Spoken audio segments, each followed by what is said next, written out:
mengambil wudhu terlebih dahulu. Sebelum saya mengucapkan salam, jawablah takbir saya terlebih dahulu. Takbir! Takbir! Takbir!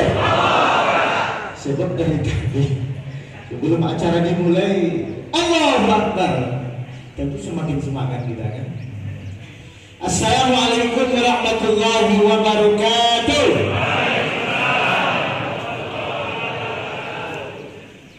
Alhamdulillahilladzi ahyana ba'da ma amatana wa ilaihin nusur.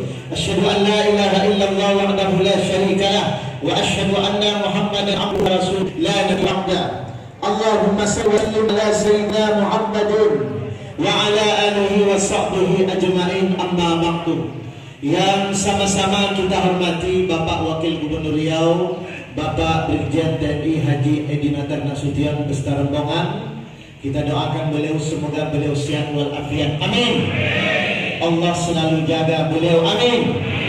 Sebab kata Budail bin Iyad, andaikan saya memiliki satu doa dan saya tahu doa itu dimabulkan Allah, pasti doa itu ditujukan kepada pemimpin. Apalagi pemimpin yang biasa dekat dengan ulama dan umat selalu ke masjid, itu bisa selalu dipitnah. Kita doakan beliau mudah-mudahan sehat walafiat dijaga Allah. Amin.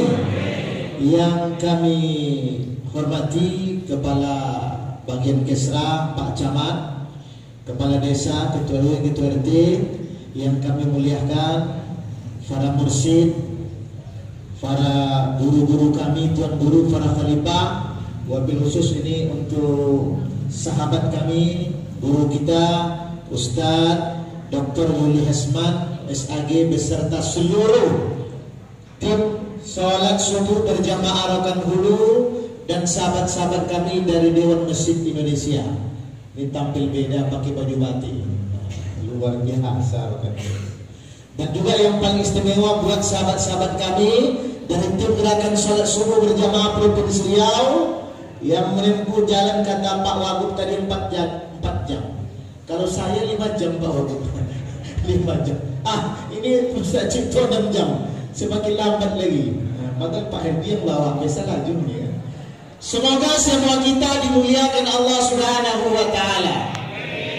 Segala puja dan puji marilah kita persembahkan kepada Allah Subhanahu wa taala dengan ucapan alhamdulillah. Seraya berdoa, banyak doa yang diajarkan oleh Nabi yang bagus kita baca di waktu pagi. Di antaranya berbunyi Allahumma inni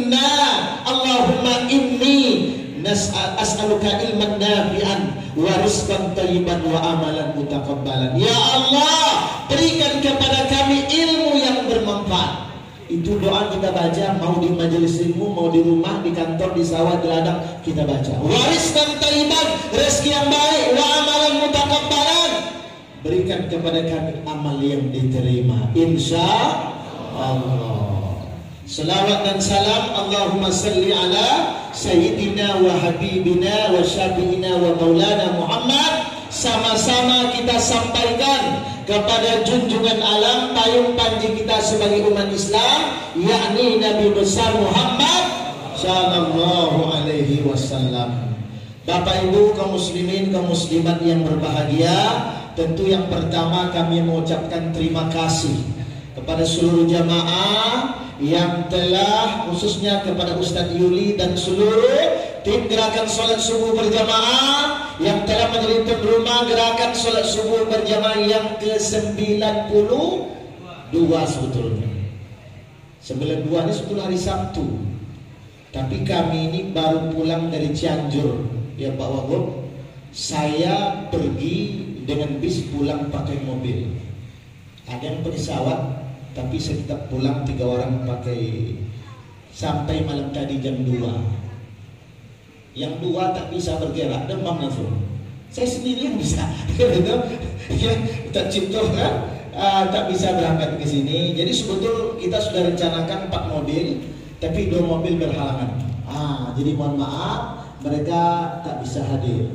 Jadi alhamdulillah kami bahagia, apalagi yang hadir sangat ramai. Alhamdulillah. Ya memang rokan dulu begitulah. Setiap gerakan sholat subuh berjamaah, kebetulan dulu 2017 4 Juli di Masjid Syuhada, saya pertama kali hadir di situ. Lebih banyak dari ini lagi. Begitu ulang tahun kedua, saya kan sekali setahun diundang Krabul. Itu melimpah bersama Ustadz Salim ya, dari Jakarta, luar biasa. Alhamdulillah. Apa tanda buah kurma? Banyak orang membelinya di hari Sabtu. Apa tanda negeri berkah? Ulama, umaro dan umat bersatu. Takbir. Jadi alhamdulillah gerakan dulu. Hampir di setiap daerah ada gerakan sholat subuh berjamaah dengan nama kadang yang berbeda. Di Meranti itu namanya suling subuh keliling setiap hari. Cuma yang ada situ penceramah saja Pak Ogum. Jadi kalau Pak Ogum pergi ke Meranti, nanti Pak Ogum hadir. Saya di situ Ustaz suling, saya dia hadir. Tapi kalau di rokan dulu ini ramai. Alhamdulillah. Rokan dulu ramai juga. 40-50 datang. Di Guansing begitu, dan di Inhu begitu juga. Mudah-mudahan dengan gerakan sholat subuh berjamaah ini sesuai temanya. Ini jadi biasa. Oleh karena itu dalam waktu yang singkat saya menyampaikan sebuah hadis Nabi dalam hadis Imam Bukhari, Imam Muslim. Ibnu Mas'ud bertanya kepada Rasul, ya Rasul, amalan yang paling dicintai oleh Allah Subhanahu wa taala. Kata Nabi yang pertama adalah as-salatu ala waktiha, salat tepat pada waktunya. Salat tepat pada waktu, amalan yang paling dicintai oleh Allah Subhanahu wa taala. Berusahalah kita. Dan program gerakan salat subuh berjamaah ini, program utama mengajak orang untuk salat subuh berjamaah tepat pada waktunya. Inilah Pak Wagub selalu memberikan contoh. Padahal kami dulu berangkat ke Pekanbaru dan pula datang ke sini. Ya kan? Harus tepat waktu. Banyak manfaatnya pada waktu. Pertama, kita mendapatkan 2 rakaat sebelum subuh lebih baik daripada bumi dan segala isinya. Rakaatul fajr khairun minad dunya wa ma fiha. 2 rakaat sebelum subuh daripada bumi dan segala isinya. Masya Allah. Dan masih banyak yang kita dapatkan. Dapat kita berdoa antara azan dan iqamah. Kata Nabi, inna du'a la yuraddu bainal azan wal iqamah. Pada'u. Antara doa yang tidak ditolak Allah adalah doa antara azan dan iqamah. Banyak berdoa. Yang tak ke masjid tak dapat berdoa. Lagi pula yang hadir di masjid yang betul-betul ya untuk sholat berjamaah, tak ada niat lain. Beda kadang sholat Jumat. Sholat Jumat kalau kita bawa sandal harga 200.000, pulang pakai terampa Jepang. Itu sebagainya. Terambah apa 10.000 saja. Kenapa yang mencuri tak mencuri datang ke masjid? Kalau sholat subuh ini pencuri masih tidur. Bangun jam 10. Itu pun kalau ada target. Jadi alhamdulillah saya senang, kita senang bisa hadir di sini, membuktikan bagaimana kita salat tepat pada waktunya. Insya Allah, inna salata kanat 'alal mu'minina kitaban mawquta, kata Allah Taala. Sesungguhnya salat itu diwajibkan kepada orang beriman pada waktu yang telah ditentukan. Mari kita jaga waktu salat. Bila salat subuh bisa menjaga tepat pada waktu, salat zuhur, asar, maghrib, isya tak payah. Tapi kalau salat subuh banyak orang bangunnya bukan ngambil wudu, tapi kencing, tidur lagi, bangun jam 6:45 baru salat subuh. Nauzubillah. Yang kedua ditanyakan lagi oleh Ibnu Mas'ud, ya Rasul, apa amalan yang paling dicintai Allah Taala? Yang kedua kata Rasul adalah birrul walidain, berbuat baik kepada ibu dan ayah. Masya Allah. Ibu dan ayah keramat hidup. Seorang laki-laki bertanya kepada Rasul, ya Rasul, kepada siapa kami mesti berbuat baik? Dalam Imam Bukhari Muslim, yang pertama kata Rasul, ummuka, ibu engkau. Summa man sabaka Rasul, ummuka, ibu engkau. Summa man sabaka ummuka, ibu engkau. Summa man sabaka Rasul, abuka, ayah engkau. Kalau orang Bangkinang mengatakan pepatah, sayang ibu sepanjang jalan, sayang ayah sepanjang pengalan. Itu Nabi mengatakan 3 kali Nabi menyebut ibu, sekali menyebut ayah. Kenapa? Ada 3 pengorbanan ibu-ibu yang tidak miliki oleh kami ayah ini. Pertama, ibulah yang telah mengandung kita dalam keadaan lemak yang bertambah-tambah. Seperti Allah sebut dalam surat Luqman itu, kami kaum bapak tak ikut merasakan pahit, betapa pahitnya ia mengandung anak. Yang jangan lagi yang pahit, yang enak saja. Kan ada mangga, ada kuini, ada apa lagi di bawahnya? Ada macam, ada bau. Itu jangankan lagi macam, kuini saja atau mangga madu, itu orang ambil tak mau. Apalagi dikasih yang lain. Ya kan? Begitu pahitnya mengandung. Yang kedua, pengorbanan ibu bagi seorang ayah. Ibu yang telah melahirkan kita berjuang antara hidup dan mati, antara genangan darah dan air mata. Tak jarang seorang ibu yang meninggal sewaktu melahirkan kita. Ketiga, ibu yang telah menyusui kita selama 2 tahun. Ayah pengorbanan tak kalah besar. Seorang ayah yang bijaksana akan berkata kepada anaknya, wahai anakku, tidak sekolah nak, asal engkau bisa sekolah tinggi. Berayah susah hidup, bekerja di ladang orang, di kebun orang, asal engkau bisa bahagia di kemudian hari. Betapa banyak ayah meninggal dunia di jalan sebagai sopir ditabrak. Betapa banyak ayah yang meninggal dunia di rantau orang, kita tak bisa melihat. Betapa sulit menyekolahkan kita mencari sesuatu nasib. Sekarang ibu dan ayah kita sudah meninggal dunia.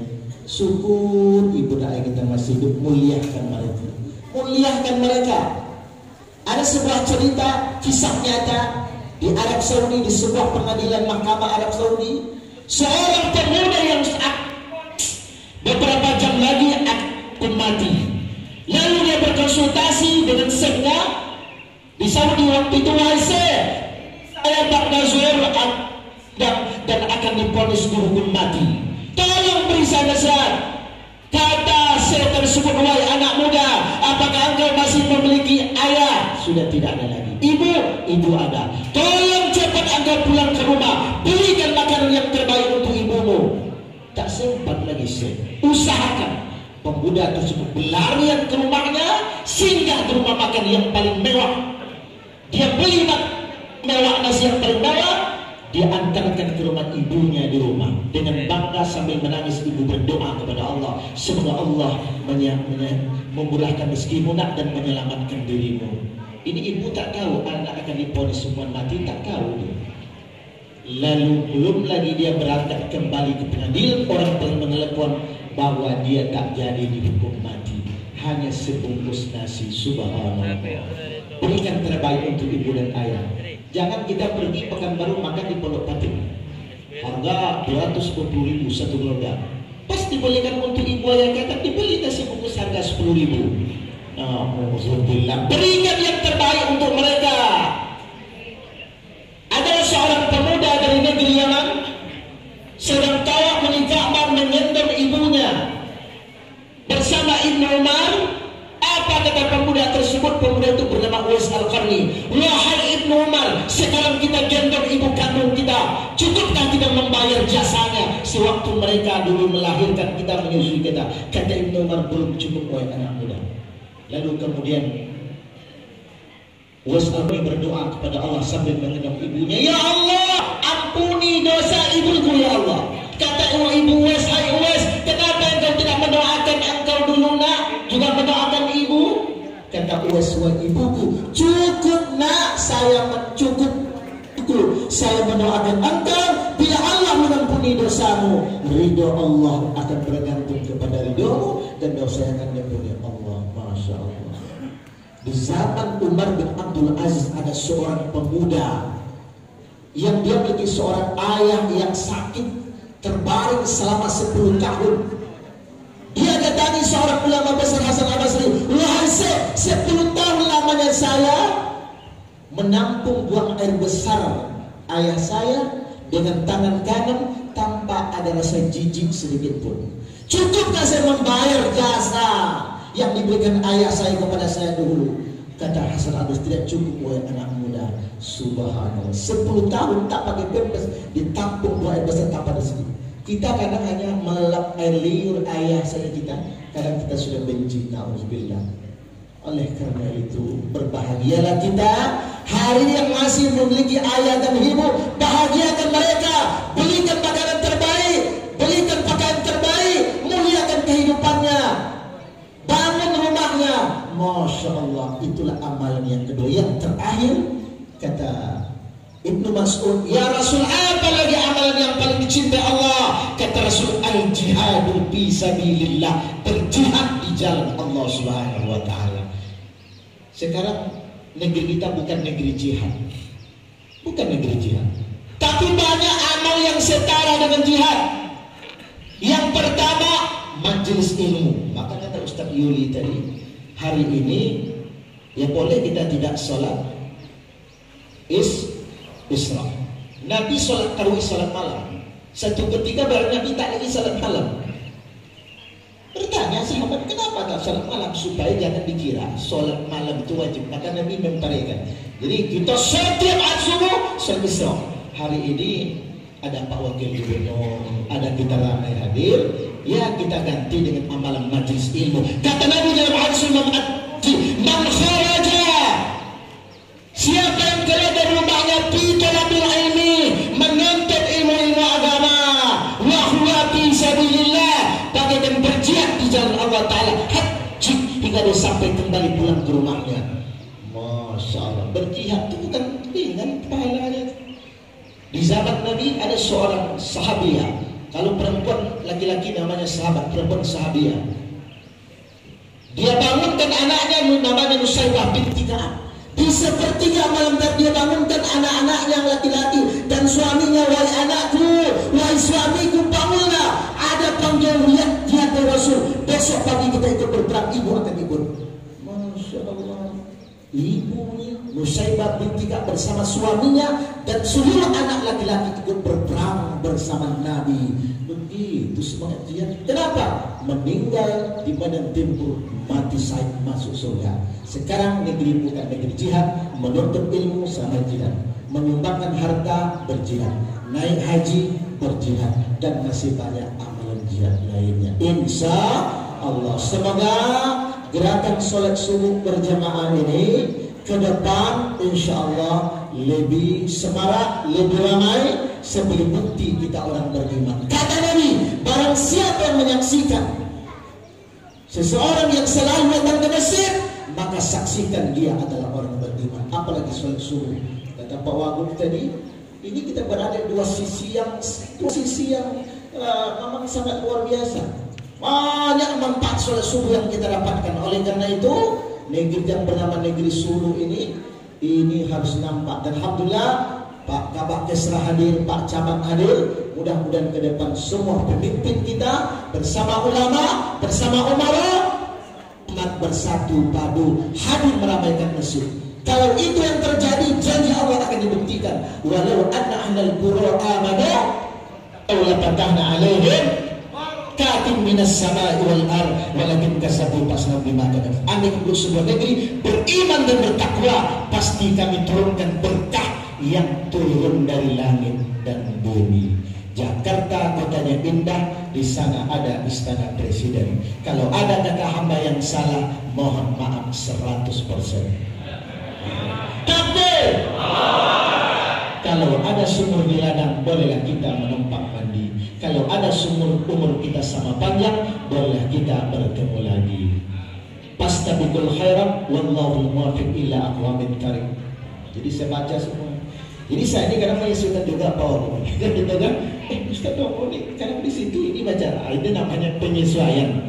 Yang sunat-sunat disesuaikan aja lah. Ya Ustaz, ayo Ustaz, ayo. Contoh disesuaikan saja lah. Itu. Kita bagaimana umat ini bisa bersatu. Jangan gara-gara doa sini doa bersama. Saya tidak sini boleh pecah belah. Itu masalah sunat, tak akan menyebabkan kita masuk neraka itu. Takbir. Begitu ya kan. Subhanakallahumma wa bihamdik asyhadu an la ilaha illa anta astaghfiruka. Assalamualaikum warahmatullahi wabarakatuh.